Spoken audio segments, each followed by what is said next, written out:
बिलसी नामक एक छोटे से गांव में नारायण अपनी पत्नी सरोज और उसके 2 बच्चों करण और रोशनी के साथ रहता था। दोनों पति पत्नी खूब मेहनत मशक्कत करके अपना और अपने बच्चों का पेट भरते थे।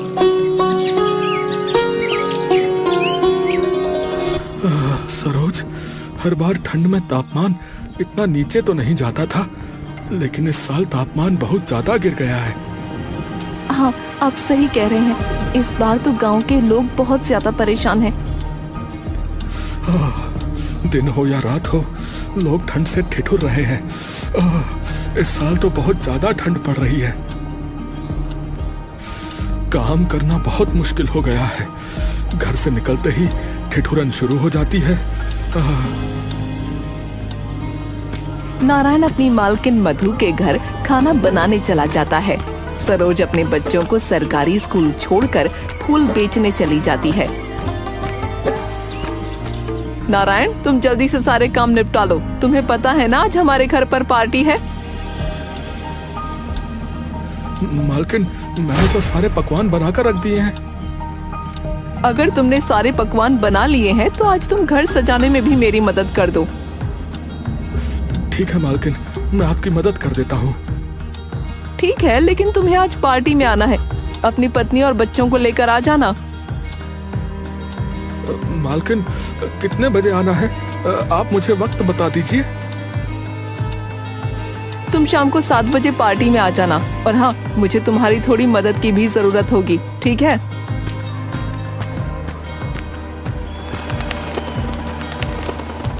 नारायण अपनी पत्नी और दोनों बच्चों को तैयार करके शाम को 7 बजे पार्टी में आ जाता है।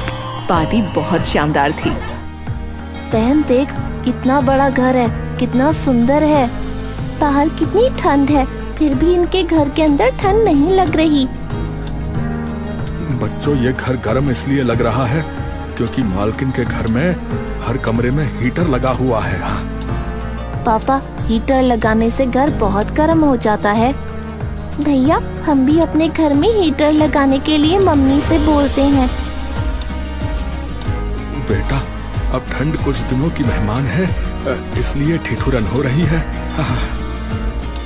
कुछ दिनों में गर्मी का मौसम आ ही जाएगा और तुम लोगों को बहुत गर्मी लगेगी। गर्मी आने में अभी बहुत दिन है। हाँ।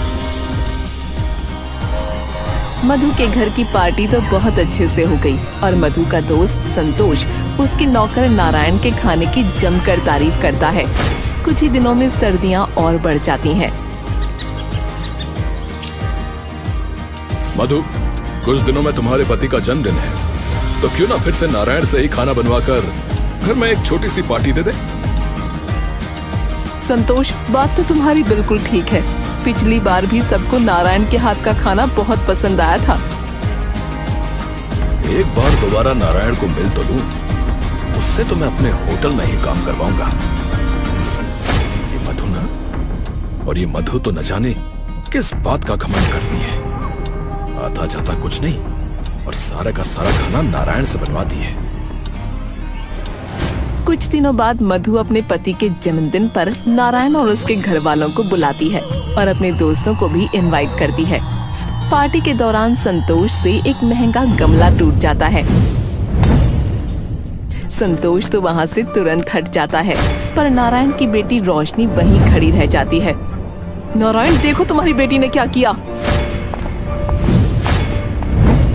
मालकिन, मुझे अपनी बेटी से पूछ तो लेने दीजिए कि उसने ये गमला तोड़ा भी है या नहीं। हाँ, जैसे तुम्हारी बेटी सच्चाई की मूरत है, मैं झूठी हूँ। मालकिन, मैंने ऐसा तो नहीं कहा कि आप झूठी हैं, पर मैं बिना सच जाने भी अपनी बेटी को सजा नहीं दे सकता। तो अभी पूछकर फैसला कर देते हैं, क्या सच है और क्या झूठ। बेटा, मालकिन का ये गमला तुमसे टूटा है क्या? नहीं पापा, मैं तो बस ये देख रही थी कि आंटी के घर में ठंड के दिनों में गर्मी और गर्मियों के दिनों में ठंड कैसी होती है। बेटा, तुमने देखा गमला किससे टूटा? हाँ पापा, गमला तो संतोष अंकल से टूटा है। उनका हाथ गमले पर लगा और वो गिर गया।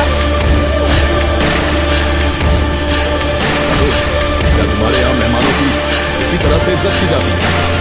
एक नौकर की लड़की होकर मुझ पर इल्जाम लगाएगी।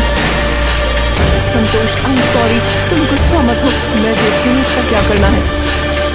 तो अगर तुम्हें मेरी इज्जत का जरा सा भी ख्याल है ना, तो ये नौकर अब इस घर में काम नहीं करना चाहिए। पर मैं इस तरह नारायण को कैसे निकाल सकती हूँ संतोष? ठीक है, तो फिर ये आखिरी दिन है जो मैं तुम्हारे घर आया हूँ। इसके बाद मैं कभी तुम्हारे घर नहीं आऊंगा। मधु को संतोष की इज्जत रखने के लिए नारायण को घर से मजबूरन निकालना ही पड़ा। उधर संतोष का काम आसानी से हो गया था। आप भी बड़े लोगों से बहस क्यों करने गए? क्या हो जाता अगर आप बच्चे को थोड़ा सा डांट ही देते तो? देखो, ऐसा है, हम गरीब जरूर हैं, लेकिन गलत नहीं है। लेकिन नौकरी तो हाथ से चली गई ना, ये बेचकर मुझे कौन सा बहुत ज्यादा पैसे मिल जाते हैं। सरोज, ऊपर वाले पर भरोसा रखो। चंद पैसों के लिए अपनी बेटी को गलत साबित कर देने से मेरा ही जमीर गिरता और किसी का नहीं। ठीक है, मैं समझ गई, पर एक बार मेरे कहने से आप मालकिन से माफी मांगकर काम फिर से शुरू कर दो। देखो सरोज, मैं वादा तो नहीं करता, पर तुम्हारे कहने से एक बार जाकर मालकिन से तुम्हारा काम जरूर मांगूंगा। नारायण अपनी मालकिन मधु के घर जाता है। उसके बहुत कहने के बाद भी मधु उसे काम पर नहीं रखती। सर्दियां दिन प्रतिदिन बढ़ती ही चली जा रही थी। वहाँ से सर्दी बढ़ रही है, क्या आप ऐसे मजदूर वाला काम कर सकेंगे? मालकिन ने तो मुझे दोबारा काम नहीं दिया। अब ये ईंट पत्थर उठाकर थोड़ा बहुत कमा तो रहा ही हूँ। आपसे क्या ही छुपा है, कुछ दिनों में बच्चों के स्कूल का पैसा भी भरना है। अगर नहीं भरा तो उनका नाम काट दिया जाएगा। मैं समझता हूँ सरोज, और मैं पूरी कोशिश कर रहा हूँ कि मुझे कोई अच्छी जगह काम मिल जाए। पापा, क्या हम भी अपने घर में हीटर लगवा सकते हैं?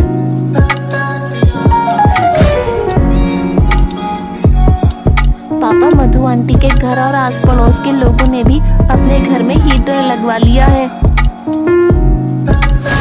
बेटा, मैं पूरी कोशिश करूंगा कि सर्दियों में मैं अपने घर में हीटर लगवा लूं। कितनी भी मेहनत कर ले, पर नारायण के पास मुश्किल से एक दिन के खाने के पैसे ही जुड़ पा रहे थे।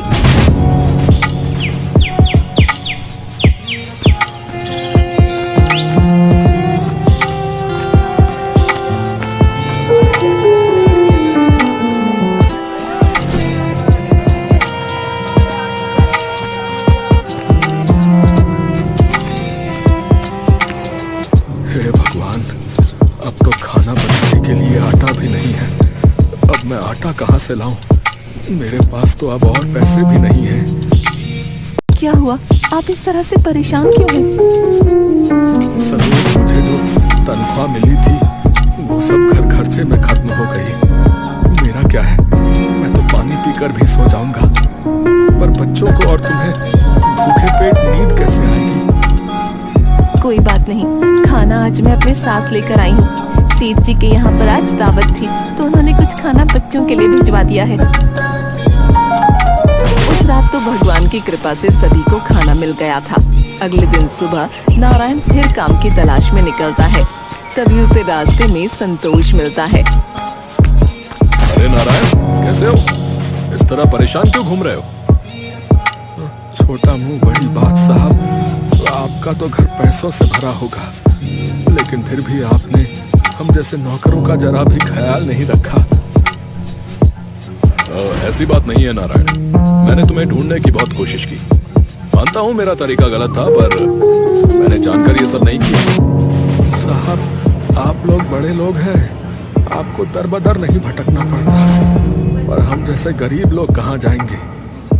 देखो, माफी मांगने से तो कुछ नहीं मिल पाएगा तुम्हें, पर हाँ, मेरा होटल है। अगर तुम वहाँ बावर्ची का काम करो और तुम्हारे हाथ का खाना सबको पसंद आए, तो तनख्वाह जरूर मिल सकती है।